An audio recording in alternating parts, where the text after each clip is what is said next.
నా హైడ్రేషన్ కోసం I just trust one thing. ఫుల్గా వాటర్ ఉండే కంట్రీ డిలైట్ వల్ల పొలాచి కోకోనట్స్. సో ఇప్పుడే కంట్రీ డిలైట్ యాప్ డౌన్లోడ్ చేసుకొని ఆర్డర్ చేయండి.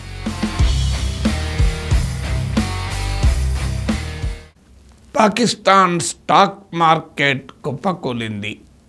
ఆ దేశ ప్రధాన బిజినెస్ సెంటర్ కరాచీలో ఉన్న కరాచీ స్టాక్ ఎక్స్చేంజ్లో గంట సేపు ట్రేడింగ్ కూడా ఆపేశారు. కారణం ఏంటంటే కొద్ది సమయంలోనే 6.3% స్టాక్ మార్కెట్ పతనమైంది. సో ఇది వెరీ బిగ్ డ్రాప్ కావడంతో సర్క్యూట్ బ్రేకర్స్ ఇమీడియట్గా ట్రేడింగ్ని ఆపేశాయి. ఎందుకంటే స్టాక్ మార్కెట్లో ఎప్పుడైనా అనూహ్యమైన పెరుగుదల కానీ ఫాల్ కానీ ఉంటే, పతనం కానీ ఉంటే స్టాక్ మార్కెట్ ట్రేడింగ్ ఆపుతారు. ఎందుకంటే ఆ ప్యానిక్ సిచ్యువేషన్ను నివారించడానికి. సో ఆ రకమైన పరిస్థితి ఏర్పడింది. వాస్తవంగా లాస్ట్ మంత్ ట్రంప్ టారిఫ్ల ప్రభావంతో పాకిస్తాన్ స్టాక్ మార్కెట్ 8,700 పాయింట్స్ పడిపోతే అప్పుడు కూడా కొంతసేపు ట్రేడింగ్ ఆపాల్సి వచ్చింది. ఆపరేషన్ సింధూర్ బుధవారం రోజు ఎర్లీ అవర్స్లో జరిగితే ఆ రోజు 6% డ్రాప్ అయి మళ్ళీ కొంత కోలుకొని డే ఎండింగ్ 3.1% ఎండ్ అయింది. సో ఒక రకంగా అది కూడా ఇటీవల కాలంలో biggest loss in a day. ఇప్పుడు ఏకంగా 6.3% పాయింట్స్ ఒక్క కొద్దిసేపట్లోనే పడిపోవడంతో ట్రేడింగ్ని ఆపాల్సి వచ్చింది. సో పాకిస్తాన్ స్టాక్ మార్కెటే కాదు, Pakistan government bonds, even long term bonds 2036కి మచ్యూర్ అయ్యే బాండ్లు కూడా దెబ్బతిన్నాయి. ఎందుకంటే పాకిస్తాన్ నుంచి ఇన్వెస్టర్లు వెళ్ళిపోతున్నారు పాకిస్తాన్ స్టాక్ మార్కెట్ నుంచి. ఇది భారత పాక్ల మధ్య ఉద్రిక్తతల నేపథ్యంలో ఇది ఫుల్ స్కేల్ వార్కి వస్తుందా, న్యూక్లియర్ కాన్ఫ్లిక్ట్ వస్తుందా? ఎందుకంటే పాక్ నాయకులే మాట్లాడితే అణ్వాయుధాలు అంటున్నారు కనుక ఇది పాకిస్తాన్ నాయకుల స్టేట్మెంట్లు ఇన్వెస్టర్లను బెంబేలెత్తిస్తున్నాయి. అందుకే పాకిస్తాన్ స్టాక్ మార్కెట్ వదిలేసి వెళ్ళిపోయారు. ప్రత్యేకంగా ఈరోజు థర్స్డే రోజు స్టాక్ మార్కెట్ భారీగా పతనం కావటానికి కారణం ఏంటంటే పాక్ ప్రభుత్వం ప్రకటించింది భారతదేశానికి చెందిన 12 డ్రోన్స్ మన తమ దేశ గగనతలంలోకి ప్రవేశిస్తే తాము వాటిని పడగొట్టాము అని. కరాచీ, లాహోర్ ఇలా డిఫరెంట్ ప్లేస్లో పడగొట్టామని పాక్ గవర్నమెంట్ స్టేట్మెంట్ ఇవ్వడంతో ఈ గందరగోళం ఏర్పడింది.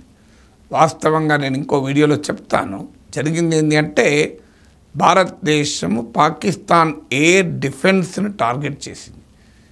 కరాచీలో ఉన్న పాకిస్తాన్ ఎయిర్ డిఫెన్స్ అంటే పాకిస్తాన్లోకి వచ్చే యుద్ధ విమానాలని, మిసైల్స్ను అడ్డుకునేటువంటి సిస్టమ్ను ఎయిర్ డిఫెన్స్ అంటారు. ఆ ఎయిర్ డిఫెన్స్ను ఇండియా ధ్వంసం చేసింది. దీనికి కారణం ఏంటంటే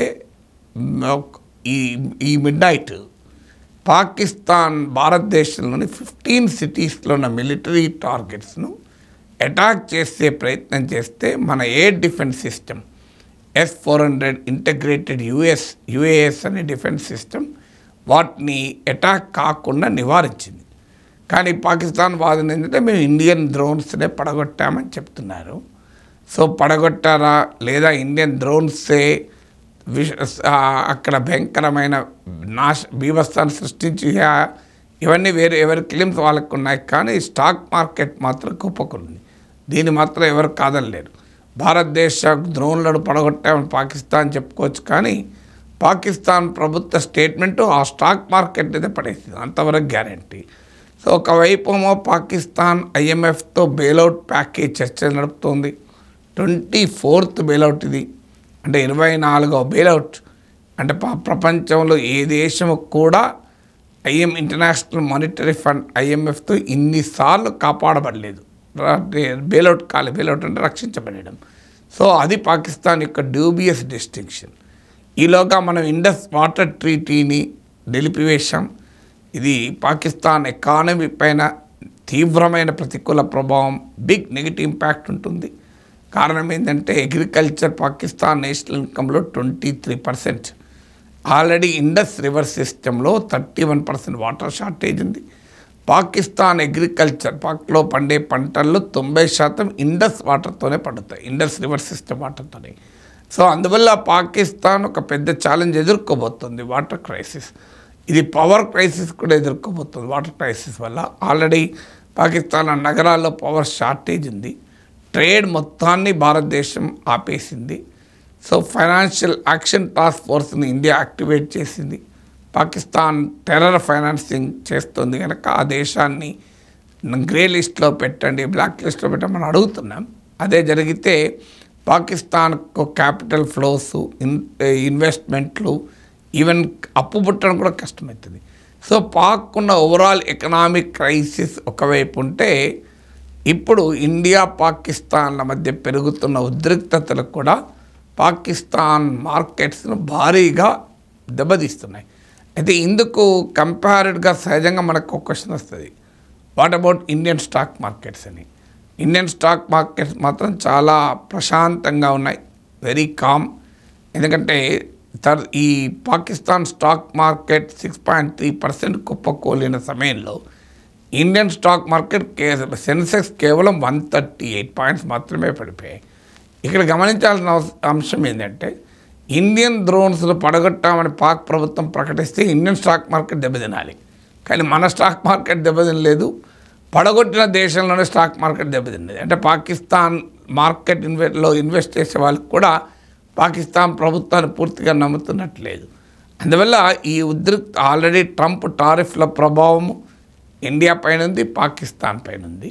కానీ పాకిస్తాన్ ఎకానమిక్ ఫ్రెజిలిటీ అంటారు, అంటే ఆర్థిక పరంగా ఉన్న ఇబ్బందుల రీత్యా ట్రంప్ టారిఫ్లే పాకిస్తాన్ గందరగోళం చేస్తున్నాయి. ఇప్పుడు ఇండియా పాకిస్తాన్ ఉద్రిక్తలు మరింతగా ఇబ్బంది పెడతాయి. ఆల్రెడీ నెక్స్ట్ బడ్జెట్లో వాళ్ళ బడ్జెట్ ఐ థింక్ వాళ్ళ ఫైనాన్షియల్ ఇయర్ జూలై నుంచో స్టార్ట్ అవుతుంది. సో ఆ బడ్జెట్లో డిఫెన్స్ స్పెండింగ్ని 18% పెంచారు. అంటే ఈ కష్టకాలంలో ఆర్థికంగా ఇబ్బంది ఉన్న రోజుల్లో రక్షణ వ్యయాన్ని పెంచారు. ఈ మధ్య వాళ్ళ జీతాలు కూడా అడుగులకు పెంచుకున్నారు, ఎంపీల జీతాలు. సో అందువల్ల పాక్ ఎకానమీ గందరగోళంగా క్యావటిక్గా ఉన్న పరిస్థితుల్లో ఈ పరిణామాలు జరుగుతున్నాయి. ఇండియా మరోవైపు సక్సెస్ఫుల్గా యునైటెడ్ కింగ్డమ్తో ట్రేడ్ డీల్ కుదుర్చుకుంది. ఈ ఇయర్ ఎండింగ్లో అమెరికాతో కూడా ట్రేడ్ డీల్ పూర్తవుతుంది అని అంటున్నారు. ప్రెసిడెంట్ ట్రంప్ చాలా విశ్వాసాన్ని వ్యక్తం చేస్తున్నారు. Russian president Vladimir Putin India విజిట్కి వస్తున్నాడు. So India is looking confident. Pakistan అన్ని రకాలుగా ఇబ్బందుల్లో కనబడుతుంది వాళ్ళు చేసుకున్న స్వయంకృత అపరాధాల వల్ల. ఇప్పుడు స్టాక్ మార్కెట్ కూడా కుప్పకూలడం పాక్ ఎకనామిక్ ఫ్రెజిలిటీ, ఆర్థికపరమైన పరాధీనతను, ఆర్థికపరమైన బలహీనతను తెలియజేస్తున్నాయి.